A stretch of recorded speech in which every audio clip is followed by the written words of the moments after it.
Saudara Joko Widodo itu kalau filosofinya seperti seekor ayam yang disembelih, yang sedang menuju ajalnya sehingga dia kebingungan mencari langkah apa untuk mempertahankan nyawanya yang sebenarnya ajalnya juga sudah hampir sampai. Pihak UGM batalkan gelar sarjana Roy. Mampus nggak lu Roy? Kalau kamu memang kuliah di UGM, tunjukkan juga dong ijazahmu. Roy Suryo ini bukan peneliti asli, peneliti palsu dia. Dan patut juga kita ya minta Puslapor Indonesia maupun UGM meneliti ijazah Roy Suryo juga nih. Kan dia mengaku sebagai peneliti telematika. Sementara kan ijazahnya nggak sesuai ya, pendidikan dia bukan telematika.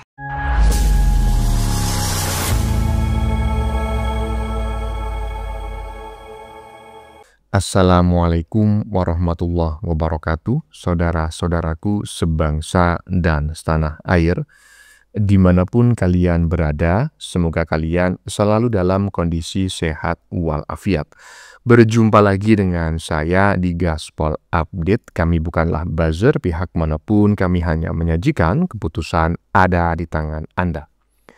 Teman-teman, ini ada video yang menurut saya cukup menarik, yakni tentang tompel ya. Yang menurut saya makin kesini makin kelihatan gak waras ya kan. Jadinya saya sependapat gitu ya dengan banyak netizen yang menyebut selama ini bahwa para penuduh ijazah Jokowi palsu sebetulnya adalah orang-orang yang mengalami gangguan kejiwaan. Terbaru ya. Si Tompel menyebut Jokowi seperti ayam yang disembelih. Waduh. Yang bingung mencari pertolongan. Waduh. Ini kok nggak sadar diri gitu ya. Kok nggak ngaca gitu ya kan. Kalau tidak gangguan jiwa teman-teman ya, nggak mungkin dia akan mengatakan demikian. Kenapa? Ya karena faktanya saat ini yang terdesak itu adalah kalian gitu loh ya kan. Yang selama ini suka menebarkan fitnah. Sebentar lagi kalian akan mendekam di balik jeruji besi ya. Jadi kalianlah yang kayak ayam disembelih. Kok bisa malah ngatain Pak Jokowi? Aduh, udah tompel koplak pula. Nah, bagaimanakah videonya? Dan bagaimanakah respon netizen? Mari kita tonton bersama, kemudian mari kita komentari bersama di bagian akhir video. Ini dia. Saudara Joko Widodo itu kalau filosofinya seperti seekor ayam yang disembelih, yang sedang menuju ajalnya sehingga dia kebingungan mencari langkah apa untuk mempertahankan nyawanya yang sebenarnya ajalnya juga sudah hampir sampai. Ini gimana gitu ya pola berpikir orang ini ya. Jadi ketika dirinya itu terdesak, tetapi dia menggiring opini bahwa orang lain yang terdesak. Saya tidak mengerti gitu loh. Loh, itu kan ada dalam teori psikologi bang, dalam teori politik bang. Ya betul, cuma masalah saya, kenapa saya mengatakan tidak mengerti? Bukan tidak mengerti dengan teori ini gitu loh. Saya tidak mengerti betapa dungunya ini si Tompel menggunakan teori, menggunakan strategi yang sudah jelas-jelas saat ini tidak akan efektif dilakukan. Itu loh maksud saya. Jadi teori itu, strategi itu tidak bisa lagi diterapkan saat ini, tidak efektif, kondisi masyarakat sudah berbeda, tapi dia tetap menggunakannya. Jadi saya nggak mengerti kok ada di dunia ini orang sedungu ini gitu loh. Aduh pel, kau itu yang terdesak. Habis ini kau itu ya kan akan dipenjara juga, dilaporkan oleh Jokowi juga ya. Jadi siap-siap aja ya pel ya. Lanjut.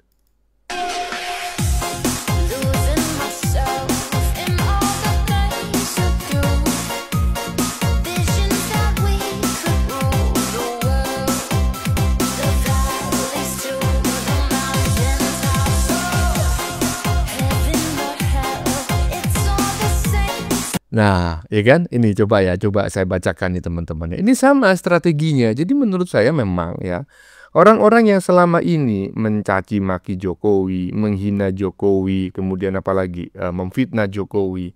Ini adalah orang-orang yang melakukan tindakan aktivitas karena ada grand design ya kan, ada aktor intelektual di belakangnya. Kenapa? Karena strateginya itu sama.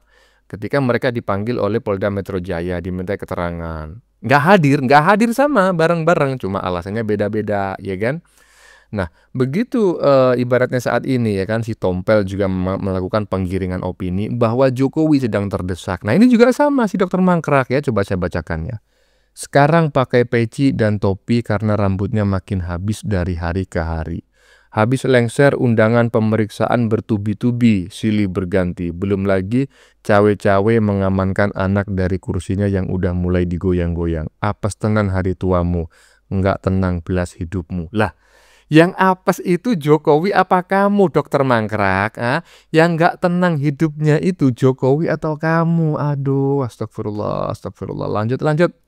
Mengulik-ngulik selembar kertas ini apa sih sebetulnya tujuannya?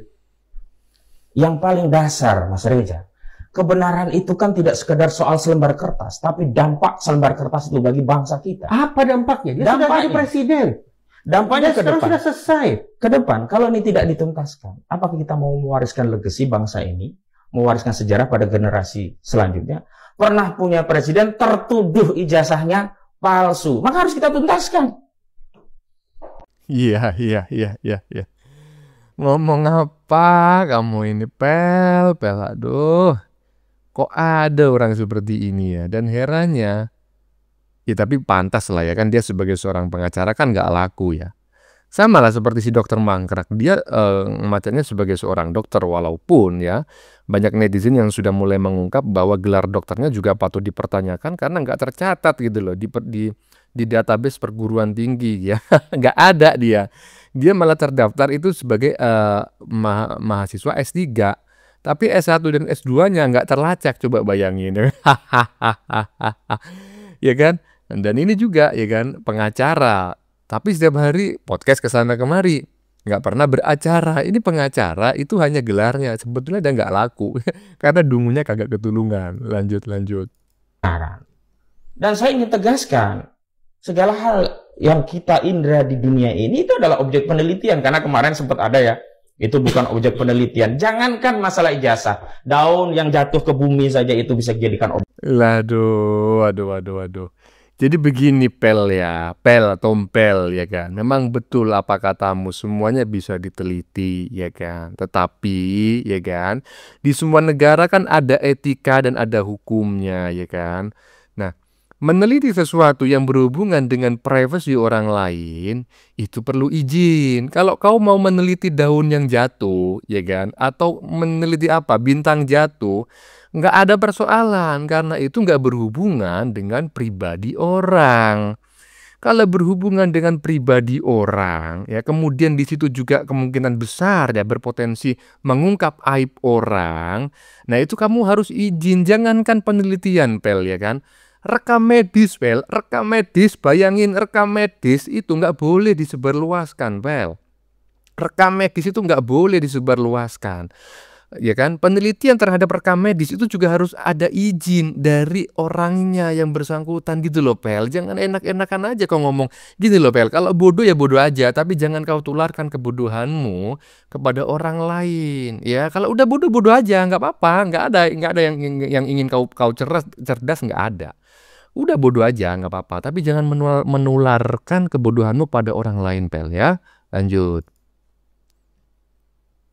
Ahli ilmu kedokteran, ahli medis, tapi bilang saya ahli hukum, kan nggak masuk.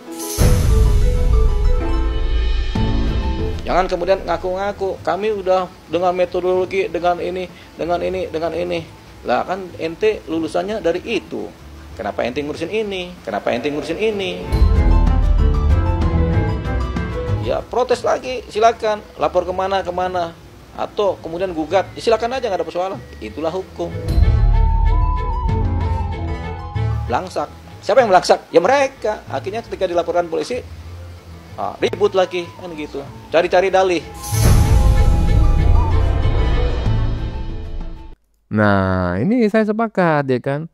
Ahli ilmu kedokteran, tapi yang diteliti adalah ijazah. Nggak nyambung bro, udah gitu. Ya kan? Kedokterannya juga perlu diragukan gitu kan. Iya, sama juga si Tompel ibaratnya, seorang pengacara. Tapi dia seolah-olah mata sebagai seorang ahli digital forensik. Sementara si Rismon sendiri yang mengaku ahli digital forensik, keahliannya diragukan.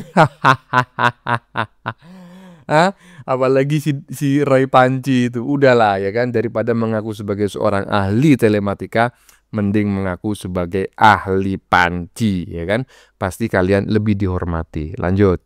Saya malah curiga ya, Roy Suryo ini bukan peneliti asli, peneliti palsu dia. Dan patut juga kita ya minta Puslapor Indonesia maupun UGM meneliti ijazah Roy Suryo juga nih. Kan dia mengaku sebagai peneliti telematika. Sementara kan ijazahnya nggak sesuai ya, pendidikan dia bukan telematika. Terus siapa yang menobatkan dia sebagai ahli telematika? Saya menuduh dia sebagai ahli telematika palsu. Gitu. Jadi nggak usah juga terlalu banyak cerita lah ya, panci mana panci gitu. Kalau mau bicara soal soal moral gitu ya, kalau panci aja nggak punya moral, mau bicara moral yang lain lagi gimana ceritanya? Lah, saya sepakat ya dengan apa yang disampaikan oleh Ibu Irma barusan di bagian depan, bahwa menurut dia Roy Panci ini bukan seorang peneliti, dia adalah seorang ahli palsu, ahli telematika palsu. Ya iyalah, tapi nggak usah lah Bu mengatakan palsu-palsu begitu. Kenapa? Karena di depan palsunya masih ada kata ahli telematika. Sementara si Maleng Panji ini nggak ahli. Nggak ahli di bidang apapun, walaupun dia kuliah di bidang kesehatan, tetapi kan dia hanya lulus dan tidak mengabdikan dirinya terhadap ilmu yang dia pelajari. Dia nggak layak disebut sebagai ahli, apalagi ahli telematika, walaupun di belakangnya dikasih kata-kata palsu. Nggak usah pakai kata itu, predikatnya apa? Bukan ahli gitu. Si Roy Panci ahli abal-abal, gitu aja langsung. Atau si Roy Panci bukan ahli, si Rismon ahli abal-abal, si Dokter Mangkrak juga ahli abal-abal. Jangan dikasih ahli telematika palsu, ahli digital forensik palsu. Memang ada kata palsunya, tetapi di depannya itu ada kata ahli forensik, ya kan? Ada ahli telematika. Nggak usah pakai itu Bu, ya toh? Iyalah, lanjut. Pihak UGM akan buktikan bahwa ijazah Bapak Jokowi itu adalah asli. Rektornya sendiri yang bilang. Ini ngomong-ngomong, Roy Suryo ini lulusan mana ya? Katanya lulusan UGM. Tapi dengan ini dia sendiri yang menjelek-jelekan UGM.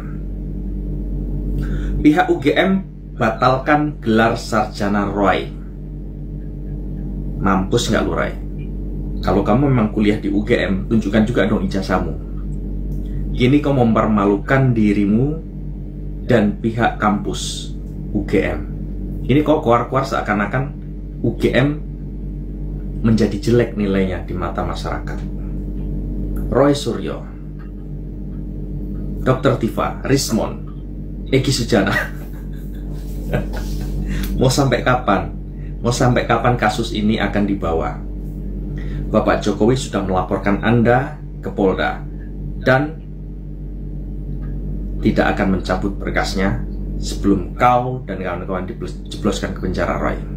Nah, ini menarik teman-teman ya. Saya berharap gitu loh bahwa melihat kedunguan si Maleng Panji ini ya kan, si pihak UGM ini akhirnya membatalkan gelar semua keilmuan yang telah diberikan kepada Roy Panci ya kan, mulai S1-nya, S2-nya ya kan. Tarik aja. Kenapa? Karena memalukan. Karena tulis saja kami menarik gelar ini karena kami menganggap memberikan gelar ini sebuah kesalahan, karena kami menganggap ini orang belum pantas atau belum layak mendapatkan gelar ini. Gitu ya kan, keren ya. Ya teman-teman, bagaimana menurut teman-teman ya? Keputusan ada di tangan Anda. Silakan tulis di kolom komentar, baik Anda yang setuju maupun yang tidak setuju dengan isi konten ini. Sebelumnya saya memohon maaf ya jika dalam penyajian konten ini ada kata-kata yang menyinggung, kurang tepat penggunaannya, atau ada data yang dianggap keliru atau salah. Saya memohon maaf yang sebesar-besarnya ya. Kita jumpa lagi di lain video. Salam NKRI.